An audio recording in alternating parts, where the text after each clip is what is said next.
जी नमस्कार। हाँ, नमस्कार निर्भय जी। हम बातचीत कर रहे हैं वरिष्ठ पत्रकार आलोक नंदन शर्मा जी के साथ पटना बिहार से। किरणबीर इलाहाबदिया का जो मामला है और जिस तरह से पश्चिम जगत को अगर मान लीजिए इसमें कुछ इसको रखा जाए कि अगर पश्चिम जगत में कुछ ऐसा सोचता है और पश्चिम जगत चूंकि इस रूप में जी रहा है अगर वो कहीं न कहीं, लेकिन दुनिया के कुछ ऐसे भी देश हैं जहां पर आज भी जब पश्चिम की चकाचौंध है उससे कम विकास वहां नहीं हो रहा है, कम विकसित देश नहीं है। लेकिन मेंटेलिटी जिस तरह से भारत में बदलता है, माने विकासवाद के नाम पर या विकासशीलता के नाम पर, उसमें माने जो आज रणबीर इलाहाबदिया का जो मामला है, क्या उसको हम उस रूप में देख सकते हैं? नहीं, इसका मतलब कि पाश्चात्य सिविलाइजेशन से इसका कोई मतलब नहीं है। पाश्चात्य सिविलाइजेशन भी अपने आप में बहुत मजबूत सिविलाइजेशन है। रोम की सभ्यता है, आपका पूरा ब्रिटेन की सभ्यता है, फ्रांस की सभ्यता है। उसमें मतलब वो सब बहुत कल्चर्ड है, बहुत फैमिली को बहुत पसंद करते हैं और उन्होंने लंबे लंबे युद्ध लड़ा है इसलिए कि उनके फैमिली सुरक्षित रहे और सम्मान के साथ अपना जीवन बसर करे। ये जो जो जो जिस तरीके की बात ये लोग मीडिया पर आकर के और जिस मानसिकता का प्रदर्शन कर रहे हैं, इसको पाश्चात्य जगत से जोड़ना बिल्कुल उचित नहीं है। ये एक मानसिकता ही है जो कि मतलब कि अजीब तरीके से डेवलप हुआ है और लंबे समय से ये रहा है। और खास करके उन लोगों के बीच में ज्यादा ये प्रिवेल्ड करता रहा जो अंग्रेजी के नाम पर चाहे अंग्रेजी भाषा के नाम पर वो परोसने की कोशिश करते रहे। तो ये एक मानसिकता है, इसका उससे कोई लेना देना नहीं है, कल्चर से कोई लेना देना नहीं है। ये भारत में भी है, भारत में मतलब कि एक खास वर्ग विशेष के बीच में ये देखा जा रहा है और इसको वो किया जा रहा है, समझा जा रहा है। ये मानसिकता कैसे पैदा होती है? अगर आप कह रहे हैं कि ये अलग मानसिकता है, पैदा कैसे होती है? ये मानसिकता आपका फैमिली के बीच में रह करके पैदा होगी। परिवार के लोग जिस लहजे में सोचेंगे, जिस लहजे में बात करेंगे, जिस लहजे को डेवलप करेंगे, उसी लहजे में ये मानसिकता पैदा, उसी टाइप के सारे बच्चे सब एक जगह एक हो रहे हैं और वो लोग आपस में उसी तरह की बातें कर रहे हैं और उस लेवल पर जा करके वो प्ले कर रहे हैं।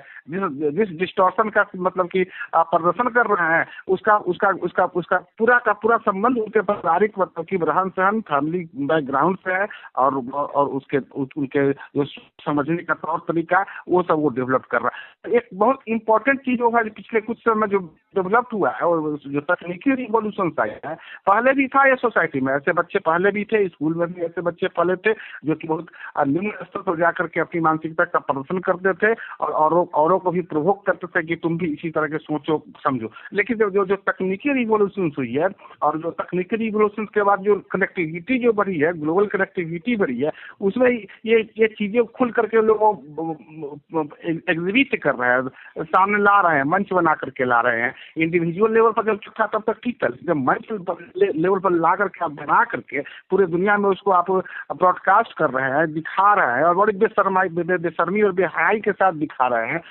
और जिस तरीके का तमाशा आप क्रिएट कर रहे हैं उस मंच के इर्द गिर्द लोग जिस तरह के अल्फाज का इस्तेमाल कर रहे हैं, तो ये जो है तकनीकी रिवॉल्यूशन ने इसको थोड़ा सा और वो कर दिया, विस्तार कर दिया, तुरंत एक जगह से दूसरी जगह तक पहुंचाना शुरू कर दिया। और इसमें अलग अलग इंटरेस्ट भी है, उनका क्या फायदा है इस चीज को दिखाने में, उनका क्या फायदा, इकोनॉमिकल क्या फायदा, ये सब एक अलग मुद्दा है रिसर्च का और सोचने का, समझने का और जानने का। आपने कहा कि अंग्रेजी भाषा के चलते ही सब, तो क्या अंग्रेजी भाषा के चलते ही अगर ये हो रहा है तो कहीं ना कहीं अंग्रेजी भाषा में इस तरह की बात होती है? नहीं नहीं, अंग्रेजी भाषा में वायरन जैसे कवि हैं, अंग्रेजी भाषा में आपको केमिसन जैसे कवि है, अंग्रेजी भाषा में शेक्सपियर जैसे लोग हैं जिन्होंने बहुत तरीके से सोसाइटी को रिफ्लेक्ट किया। ये लोग डिस्टॉर्टेड लोग हैं, भाषा का जो इस्तेमाल जो कर रहे हैं, इनको लगता है कि अंग्रेजी में कुछ भी करेंगे। अंग्रेजी कल्चर से इनका दूर दूर तक कोई वास्ता ही नहीं है। अंग्रेजी कल्चर को ये समझ ही नहीं रहे हैं कि अंग्रेजी कल्चर क्या है, ब्रिटिश कल्चर क्या है, किस तरीके के रॉयल्टी वो लोग मेंटेन करते हैं अपने भाषा से लेकर के। अंग्रेजी तो बहुत जमीन भाषा है, बहुत मतलब कि डिसेंट भाषा है, अच्छी अच्छी कविताएं हुई है, अच्छे अच्छे नाटक लिखे गए हैं, पूरा डेवलपमेंट का उसमें वर्क हुआ है। साइंस टेक्नोलॉजी को लेकर के अंग्रेजी भाषा में बहुत अच्छा काम हुआ है। ये लोग भारत में रह रहे हैं, भारत में रहने के साथ साथ ये लोग पूर्ण शिक्षित नहीं है, शिक्षा के उद्देश्य से भी इनको कोई मतलब नहीं है। जो कुछ इन लोगों ने सीखा है अपने फैमिली बैकग्राउंड से, वही ये लोग परोस रहे हैं। पूरे सोसाइटी में परोसने की कसर। क्योंकि इनका बैकग्राउंड अंग्रेजी का है, इसलिए अंग्रेजी में ये बार बात पे बोल करके लोगों के सामने रखने की कोशिश कर रहे हैं और प्रसारित करते रह रहे हैं। ये बहुत डिस्टॉर्टेड है, बहुत डिस्टॉर्टेड है। सबसे बड़ी चिंता तो ये है कि इनके पेरेंट्स और इनके घर वालों को ये समझना चाहिए कि ये किस तरह की परवरिश इन लोगों को दे रहे हैं। तो क्या ये आवारा पूंजी से इसका कोई संबंध आप मान रहे हैं? आवारा पूंजी देखिए पैसे की एक ललक भी इनके अंदर है ही, और जिस तरीके से सोशल मीडिया ने इन लोगों को, सोशल प्लेटफॉर्म में इन लोगों को अधिक से अधिक अर्न करने की ओर प्रवृत्त किया है। इनको लगता है कि बिकाऊ माल है और जो बेच करके हम निकल सकते हैं। और ये देखिए, थोड़ा सा मैं आपको ये बताना चाहूँगा कि जो चीज़ ये लोग लाए हैं, ला करके आज जो दिखा रहे हैं, इसमें थोड़ा सा आप बैक में जाएंगे, फिल्म में जाएंगे, तो यही काम आपके महेश भट्ट भी कर रहे थे कुछ साल पहले।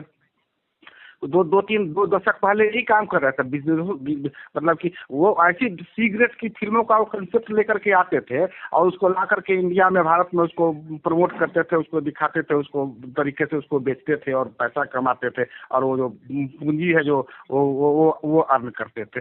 बाद में इन्होंने एक सीरियल भी बनाया था स्वाभिमान, जिसमें इलिसिट रिलेशंस को बहुत जबरदस्त तरीके से प्रमोट किया गया था टेलीविजन, दूरदर्शन पर।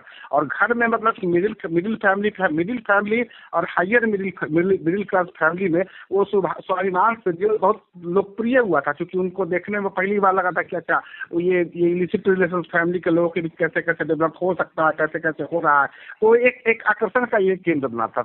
अब तो स्थिति ये हो गई है कि जो प्लेटफॉर्म सब जो डेवलप हो गया है, वो तो बिना सेंसर के डेवलप हो गया है प्लेटफॉर्म सब। तो ये सब चीज़ें बहुत धड़ल्ले से और बहुत तेजी के साथ दिखाने की कोशिश की जा रही है, दिखाने की कोशिश की जा रही है, और इसे अर्न करने की कोशिश कर रही है। मतलब ये जो एक हवस जो है, पैसे की हवस जो है, संसाधन पर कब्जा करने की हवस जो है, वो अब डिस्टॉर्ट रूप में सामने आ रहा है, दिखाई दे रहा है। आवारा पूंजी का जो आप कह रहे हैं, क्या उससे ताल्लुक नहीं है कि आवारा पूंजी सोचने का आपको मौका नहीं देता है, और लेकिन आप आवारा पूंजी उत्पादन में लगे रहते हैं? उत्पादन उसका एक उत्पादन तो वो कर ही रहा है, आपको प्रवोक कर ही रहा है, उत्पादन करने के लिए प्रवोक कर ही रहा है। वो बिल्कुल आवारा पूंजी का ही काम है कि आपको मशीन बना करके आपको उत्पादन करवा रहा है। आपका जो आपका सोच है, जिस तरीके का डिस्टॉर्टेड सोच है, उसी को परोस रहा है और उसी को जस्टिफाई भी कर रहा है। तो थर्ड क्लास के जो साहित्य होते हैं सोसाइटी में, उसको उन लोगों ने कन्वर्ट कर दिया, डिजिटली कन्वर्ट करके मंच बना करके ला रहे हैं। तो बिल्कुल वाजिब बात है कि आवारा पूंजी ही इसमें एक महत्वपूर्ण भूमिका अदा कर रही है कि ज्यादा से ज्यादा पैसा कमा ले, और कैसे कमा ले ये मायने नहीं रख रहा है। ये क्वालिटी क्या है? ये लोग अपने आप को सभी से या कुछ खास करके 70-80% लोगों से अपने को सियाना समझते हैं बाय लैंग्वेज, मैंने और परफॉर्मेंस भी और स्मार्टनेस भी अगर कह सकते हैं, कि अगर मान लीजिए कि इसको तुलना करें कि 85 करोड़ लोग अगर 5 किलो अनाज एक देश में ऐसे रहते हैं, तो दूसरी तरफ ऐसी भी मेंटेलिटी होती है जो यहाँ तक पहुंच जाए। ये अनबैलेंस सोसाइटी को आप किस रूप में देख रहे हैं? क्या 85 करोड़ लोग हैं वो भी इनके कंज्यूमर हो जाते हैं किसी न किसी रूप में, चूंकि चीजें परोसी जा रही हैं, फेंकी जा रही हैं उसमें?